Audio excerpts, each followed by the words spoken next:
Hello, my name is Lynn Coffin, and this is the first in a series of interviews I plan on doing called Interviews with Octogenarians. So my first guest is Laureen Nussbaum. Laureen introduced me to University House, and I recently wrote a wonderful memoir called Shedding Our Stars, which I'll get to in a moment. I'd like to sketch in her life as quickly so that we can get to talking with her. She was born in Germany in 1927. Her family fled to Amsterdam in the 1930s. After Hitler's armies invaded the Netherlands in 1940, Laureen's mother said she was not Jewish and thereby saved the whole family. Laureen and Rudy Nussbaum were married in 1947, and Otto Frank, the father of Anne Frank, was Rudy's best man. Laureen worked as a journalist and then an X-ray technician. In 1957, the family of 5, they had 3 children by then, left for California, where Rudy, a well-published nuclear scientist, spent 2 years at the University of California, Davis. When he joined the Portland State faculty, Laureen finished her undergraduate degree there, taught German part-time, and commuted to the University of Washington for her MA and PhD in foreign languages.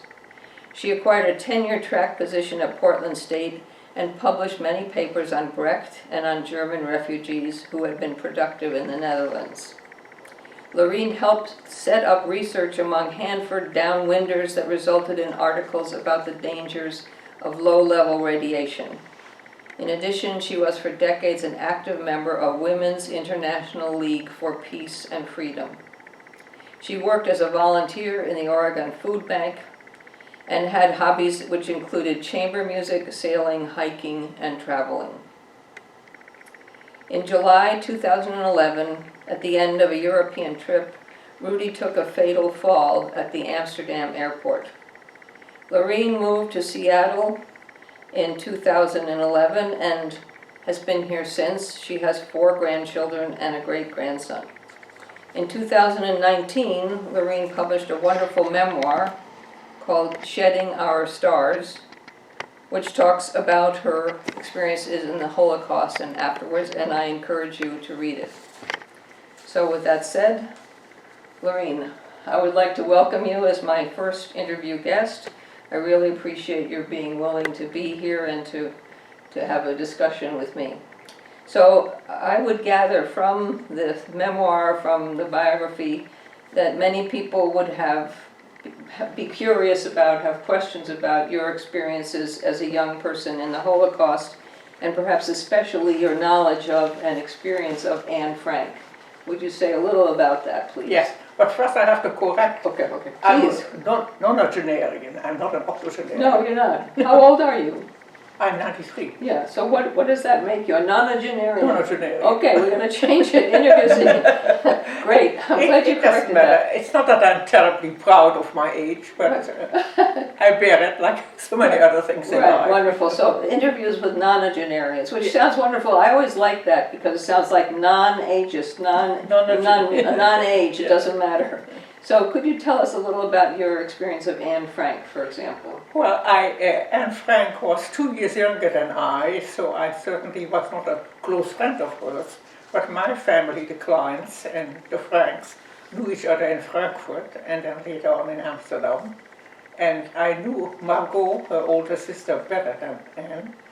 But when we were being pushed out of regular life and the Jewish children had to go to Jewish schools and we couldn't participate in anything recreational or cultural, people were thrown back on their own resources, and we mounted a play in my parents' apartment, a children's play which I had played in Frankfurt as a 3rd grader.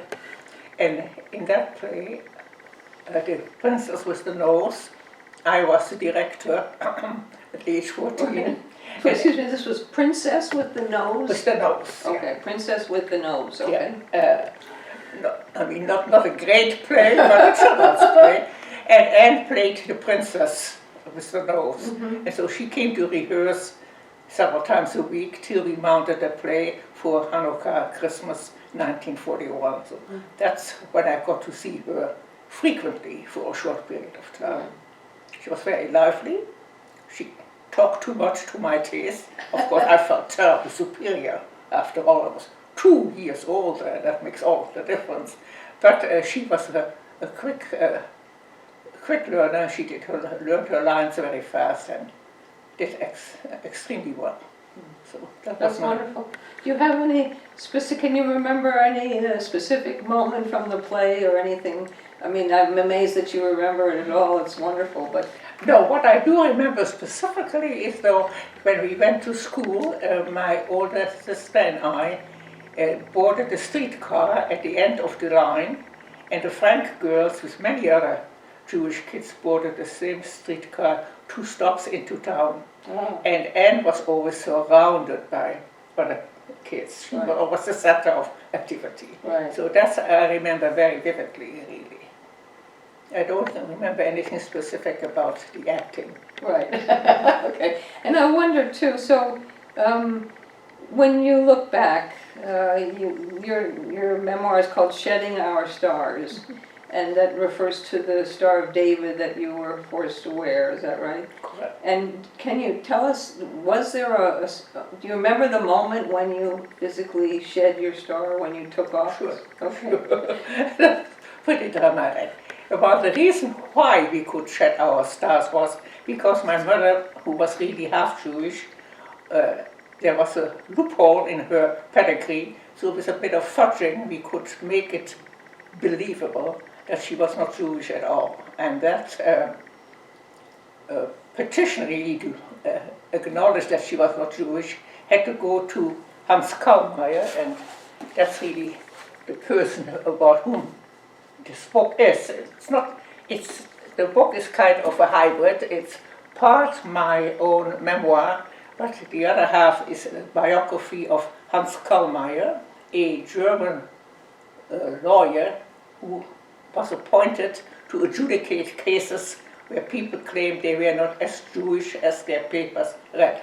So we made it stick with him because he was sympathetic, that my mother was not Jewish, and so we had to wear the star, yellow star, as of May 1942, but by January of 1943 we got an official document saying that my mother was not Jewish, and my 2 sisters and I were half Jewish, and so my mother and my sisters and I could unstitch the yellow star, and I certainly remember that very much, yes. My father had to keep wearing his star, but because he was the husband in a privileged mixed family, he was left more or less unbothered. There's a little bit more to it, but basically he survived in our apartment. So how did you actually physically cut it out of clothing? Did you burn the clothes? What did you do? Well, we had to stitch those stars on our outer garments. It was sewn on with small stitches, so we just, the way you unstitch a seam with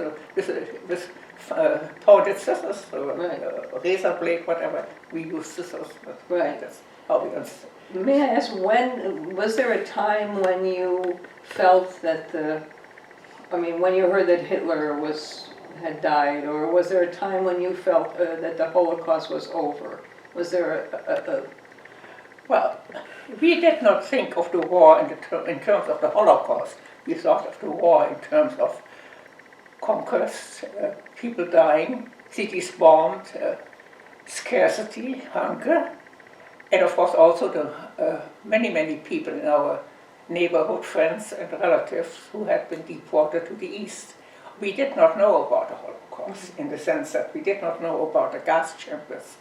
We knew that people were deported to camps. We knew that ostensibly these were work camps, but when they deported grandmothers and babies, the lie of work camps had already been shown to be a lie. So I'm sorry, how was it shown to be a lie? What about grandmothers? I didn't understand. Well, originally, when my boyfriend, Rudy, later my husband, went into hiding in 1941, we thought it was men that the Germans were after. But once they started to deport whole families in the summer of 1942, it was quite obvious that work camps were not the reason why they picked up those people. So we knew that they were shipped east. We always spoke of east. We had heard the word concentration camp, but the idea of annihilation camps was new to us. We only found out after the war. Yeah. Do you remember when you found out, or how you found out? Well, after the war. After the war, it was like in the newspapers, or? Oh, there were not many newspapers. It probably was on the radio when we first heard it. I see. Okay. And then people came back. Otto Frank came back in June of 1945, and another few people, 5,000 Jews from the Netherlands came back out of the 108,000 that had been deported. It's more than 5%. Right. And did you have contact with him then in the Netherlands? When he came back, yes. Oh, right. Yes. He was just amazed and delighted that my family was still intact, living at the same address where he had last seen us in 1942. So he came to our family, and actually he came with his manila folder with Anne's writings under his arm, and asked my parents and other people whether he should or shouldn't publish what Anne had left behind. Right. So I had my nose into that one right from the beginning. So right. And so did you read it at that time? Did you read it? No, I didn't read it as a manuscript, but I read it as when the first edition came out in 1947. Right. And I understand from you that that was not your last contact with the manuscript. Can you tell us about how you continued? Well, then eventually, as was already mentioned, I got my PhD in German language and literature, and got a position at Portland State University, where my husband taught physics. I was in the foreign language department, and when my first and only sabbatical year came up, I wanted to spend it in the Netherlands because my mother was still alive, and I wanted to be close to my mother. So I started thinking, what can I do in the Netherlands that's legitimate German literature? And that brought me to the idea that I will look into the writings of refugee German writers in the Netherlands. Since I'm fluent in Dutch and in German, that was sort of the obvious thing to do. And so that's when Anne Frank, among several other authors, sort of offered themselves to my research.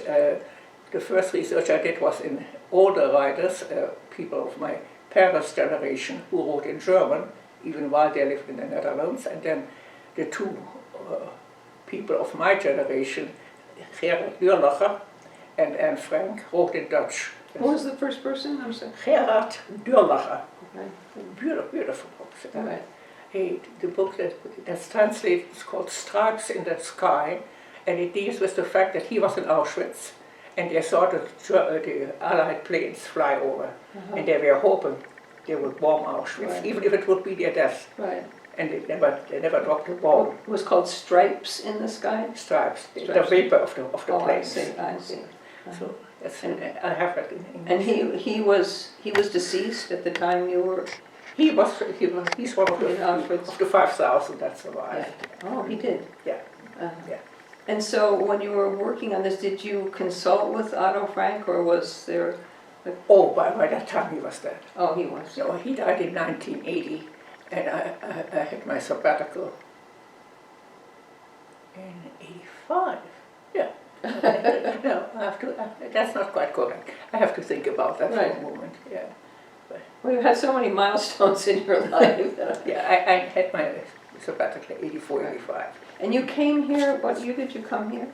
To the United States, I came in 1957, age 30. And what were your first impressions of the United States?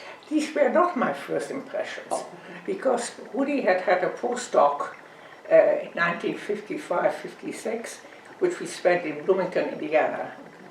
And although we did not like the climate at all, we lived in married student housing, and we liked the young people of our age. These were typically GIs, people who studied on the GI Bill, young families, and they were so positive and so upbeat that somehow it rubbed off on us. And our two sons, our daughter wasn't born yet, our two sons were very happy in Indiana.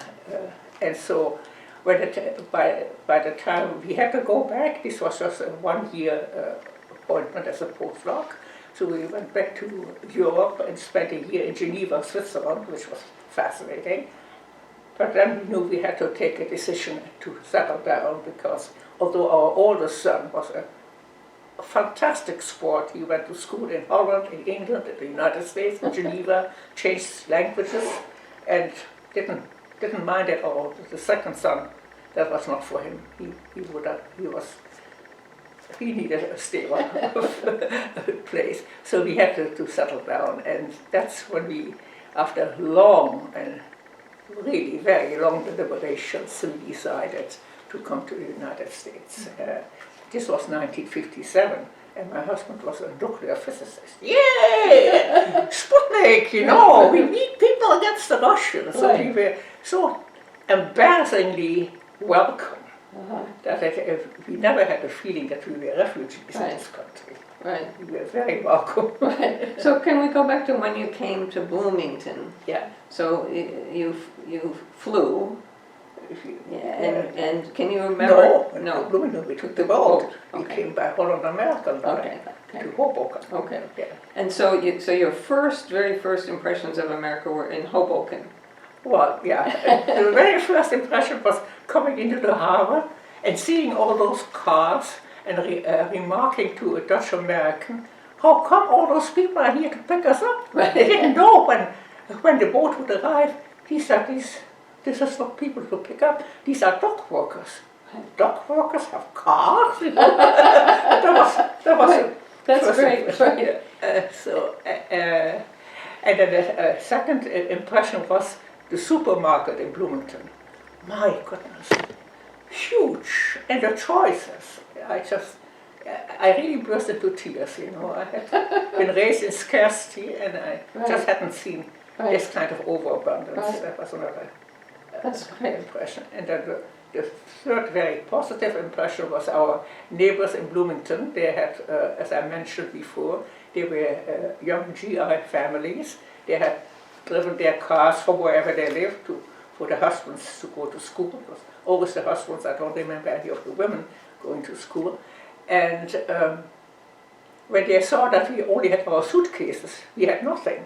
They came with lamps and and things for us to furnish our very minimal apartment, and the generosity was really impressive. That's great. So that was 57? 55. 55.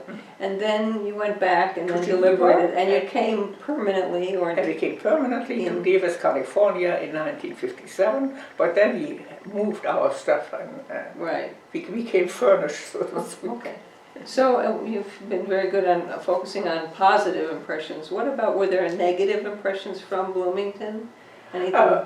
Negative was the weather. Negative was what? The weather, the hot and muggy summers, the heat, and the fact that people asked, how are you? And what they wanted to hear was clearly that we were very happy to be in the United States, that we liked it. Nobody asked anything about our experiences during the war. And that lasted for decades. Nobody really asked. We learned very fast that we were not supposed to unburden. Not even on friends. We had very good friends in Portland, Oregon. 3 other couples, academic couples, we met regularly to talk openly about things. The avowed purpose was to find our stuck buttons. Everybody has a stuck button. And unstick them with buttons. But we were asked by the psychologists in the group to please don't always go back to our war experiences. Do not go back to them, because we here cannot relate to them. And these were Quakers, and these were one of the people, or maybe even 2 of the men, were conscientious objectors during World War II. So they were not, not innocent completely. They were intelligent, independent thinking people, but they just didn't want to touch on this whole area that was so far Well, it's away. interesting to me. I mean, it's like saying, would you please, let's talk about our stuck buttons, but don't talk about your stuck button, talk about another stuck button. Yeah, we stuck all the other ones, but not the ones that have to do with the war. Right. And of course, that was That was the stuckest button. exactly. Wow. And when, can you remember a time when somebody, obviously now there's a lot of Interest. curiosity and asking and so forth. So what was the first, was there a first time when somebody said, or? Well, I can sort of trace it back rather easily. I took a group of Northwest students to Europe, to Germany, as a matter of fact. What year was this? This was the year, Roughly. wait a second, 83, Okay. 1983. One term, spring term of 1983, school year 83, 84. And so I had prepared my classes and so on. We took the boat up the Rhine, River Rhine, to Worms and to other places. And so at one of those trips, I made a remark that I was born not too far from there. I was born in Frankfurt, and we got into a little bit of talking, and students asked a few questions, but very carefully and very distant. And then in 1992, the Anne Frank exhibit came to Portland. Ah, And we were asked by the organizers, if anybody is a survivor or has direct experience, please come forward and be available to talk to people who want to hear more. And so my husband and I volunteered. And at that point, one of my former students who were part of the Northwest group in Germany remembered my story and sicked our paper, the Oregonian, on me. And there was a long and very nice interview with my husband and me in the Oregonian, big spread, pages full. And so at that point, I sort of got pegged to the Holocaust. 93. That is 92, 92. 1992. And from then on, we started in Portland to have a speakers bureau, and then regularly we were asked to speak in high schools or in libraries and so on. Then the interest was really sparked by the Anne Frank exhibit. Right. What's interesting though, that's like 50 years. Yeah. It's amazing to me, 50 years. Amazing, And then, amazing. do you know anything about how, I mean, just briefly, how the Anne Frank exhibit came to Portland, or? Well, it came all over. It Was was at a point where people apparently were ready. I was thinking of the Israelites in the desert for 40 years, and only after that. Right, yeah. Yeah, it takes a whole generation apparently. It's interesting, just a side note, my experience with Anne Frank, I read the book, of course, and was very moved, and my daughter and I were at a garage sale, and she was about 7 or 8. She was a voracious reader, and she came across us on the table, and she began reading, and she just of course I bought it for her, but she's reading and reading, and then she said, I don't understand, it says Diary of a Young Girl, and she was 13. So she was very surprised. Yeah. Anyway, okay, well, we're all, I think, grateful that the Anne Frank exhibit came and got things moving and so forth. It really did, quite amazing. Mhm. Yeah. So at some point, other than the weather, I don't think anybody, I mean, you can't live in a country for very long without developing certain unhappinesses or certain problems, and I wonder about your, Well, let me just say, to do justice to Bloomington, Indiana, the music department there is superb. right. And that's where we saw our first musical, Mm-hmm. we just really appreciated it. Okay, so I'm hearing you, obviously you're someone with a very positive bent of mind. We except for the weather, we know that Bloomington had a good music department, that the people were very welcoming, that they brought you furniture and it was all wonderful. We also know that nobody asked you about your Not in experience. Bloomington and not in Portland. Right, exactly. And it was just very fortunate that my husband and I had gone through the same experience, Right, so you could corroborate each other. so we could talk to each other. And that's why our children always knew, because we never hid anything. Right. But it was just that the outside world didn't want Right. to touch it. Right. It was quite amazing. Did you, so after this Anne Frank exhibit, there was this big spread and people and so forth, but I wanted to get back to when you were in Davis or later when you came to Portland.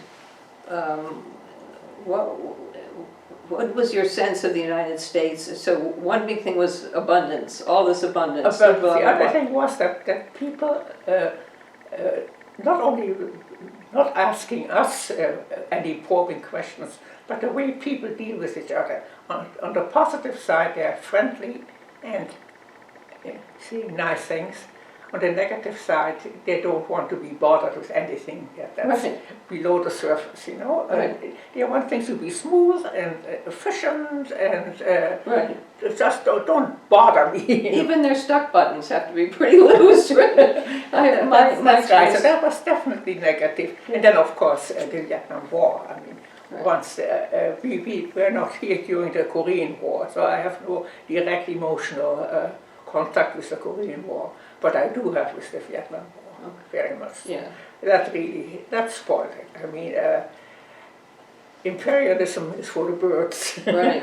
Also the American brand. Right. So we were very shocked. And fortunately, because of our Quaker affiliation, our oldest son was a conscientious objector, which was accepted. So we were not directly implicated in that sense. The second son was too young. But the whole idea of picking up where the French colonialists had left off was abhorrent to us. Right. And from then on, I mean, American imperialism is really, really terrible. Right. And to the point this morning, I participated in a history class, which I found very illuminating about Jim Crow. Because I had not grown up in this country, so I really didn't. I missed some history lessons, let us put it this way. But actually it was mentioned that maybe, since the present government, the Republicans and the Democrats can agree about the danger of China as our competitor on a worldwide scale. So maybe we can get together by having another Cold War. Yay! What was your response to that? Well, unfortunately, I didn't get to say anything. My response was, "There we go again." Right. Yeah.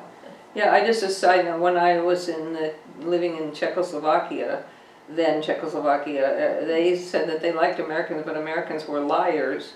I said, what do you mean? You say, well, you ask any American how they are, and they'll say, I'm fine, even if their wife is in the hospital dying or their children are sick. And the Czechs have the opposite thing, and I love that about the Czechs. Yeah, unburdened. Right, yeah, how are you? Oh, it's not good. I lost my job, and they'll go into the thing, and it does. Well, that's what my husband first did in Bloomington when people asked, "Oh, Woody, how are you?" And then he would tell, "Well, I'm fine, except we don't have a lamp, we don't have that." That's how people knew what we needed, because he had laid it out for them. Right.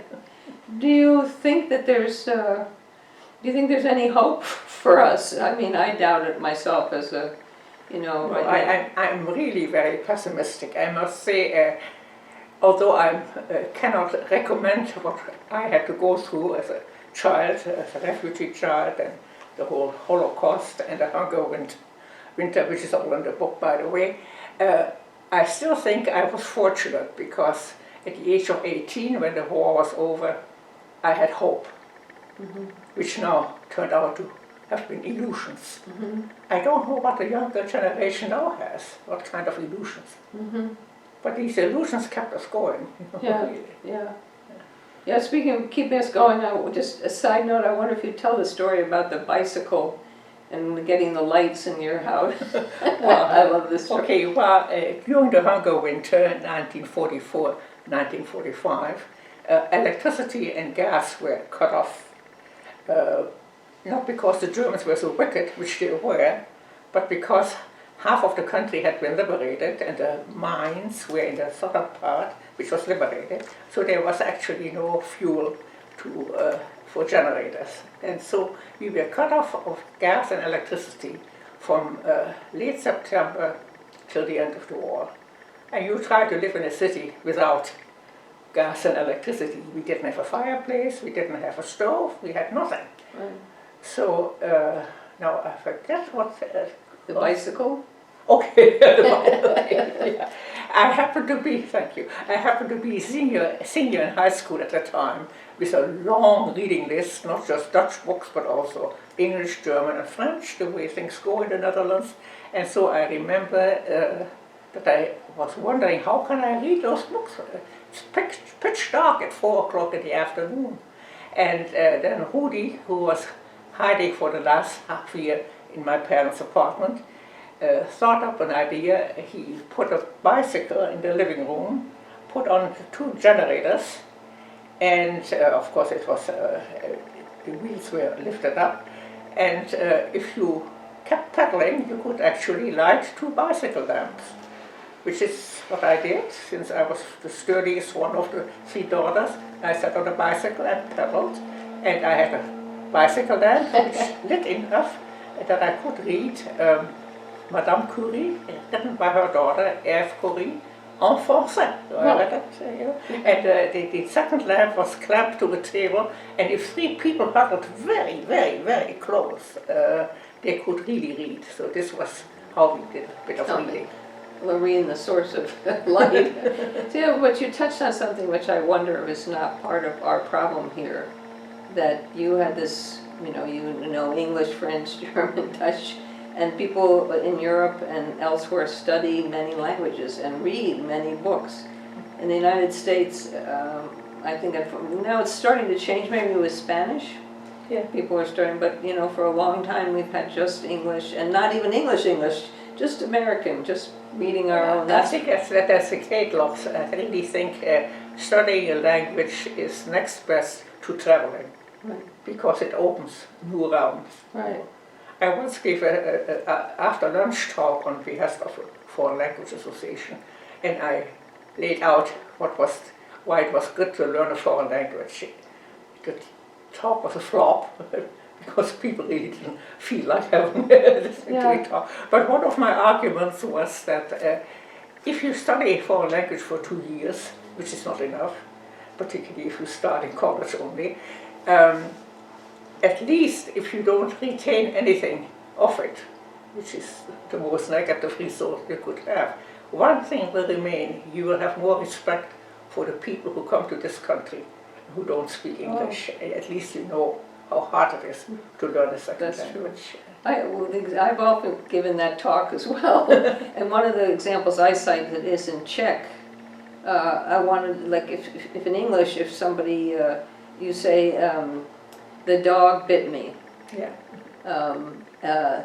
The dog bit me, and in Czech you can't blame the dog.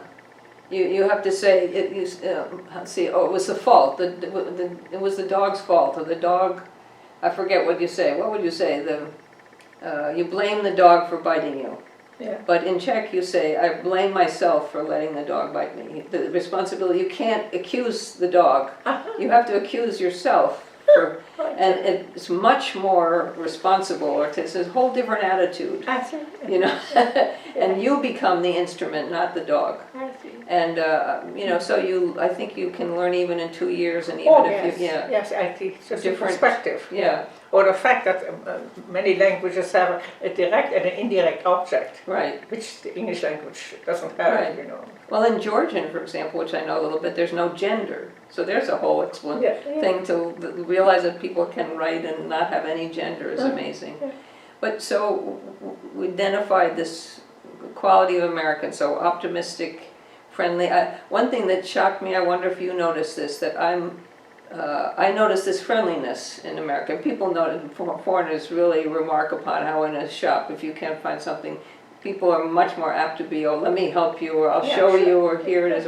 Over there it's like, I can't find it, too bad. But when Americans travel abroad, I think they show themselves in the worst possible light.